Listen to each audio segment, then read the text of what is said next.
What's shaking? Hopefully you're baking. I'm Mike and you're watching Groundworks Gaming.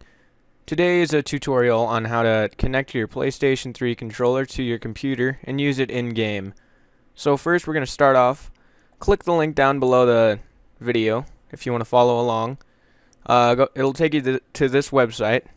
What you want to do is go to the version 6.0005 because the 7.0 is the testing, as you can see here.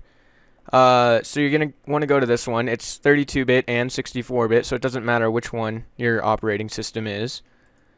So when you click on it, it's going to download straight to your taskbar.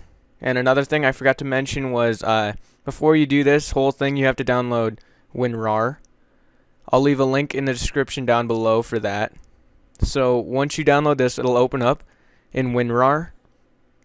You're going to want to go to this application right here, MotionJoy07. Open that up. Click yes. Next. Next. Next. You can create a desktop icon or quick launch. I'm just going to do the desktop icon for now. So install. It should be pretty quick. We'll run it right away. Okay, here we go. So now what you're gonna have to do, of course, is plug in your PlayStation controller. So let me figure this out real quick.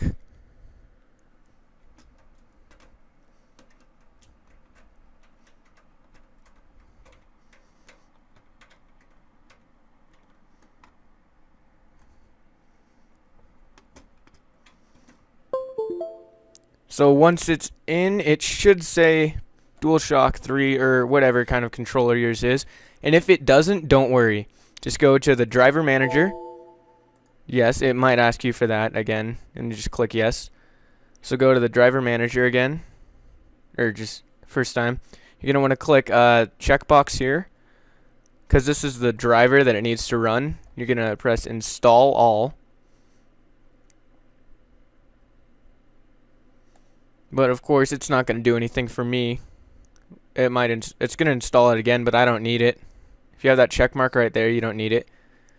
If you're not working, you're going to need to install this driver because it won't work without the driver. So then you want to go back to profiles.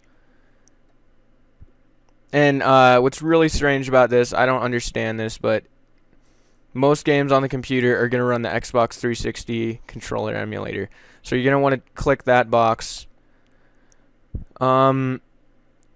That's pretty much it, guys. You can go to where was it? You gotta click enable. You can go to game controller panel to see if it's working. Go to properties, and as you can see, it's working fine. I'm moving it around. The buttons work fine, but like I said, it has to be Xbox 360 emulator or else it won't work. This also works with an Xbox 360 controller, I believe. So you can do that. So yeah, that's pretty much it. I'm probably gonna do some gameplay. I'll show you what it's like. Okay guys, so this is it working. As you can see, it should be working fine. If I go to continue, it'll bring up that A like it's an Xbox because it recognizes it as an Xbox controller because of the emulator that I'm running. If you remember, I had to make it an Xbox emulator. PS3 emulators do not work. I've tried it, so as you can see, it works fine. It works fine. So, I mean, the controls are definitely going to be different because it is an Xbox emulator.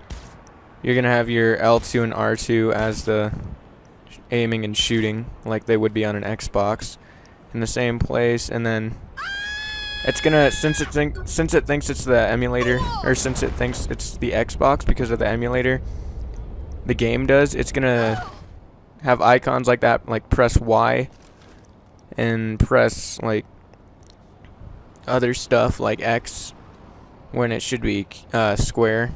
No one stops this saint. So thanks for watching, guys. We'll see you next time on Groundworks Gaming.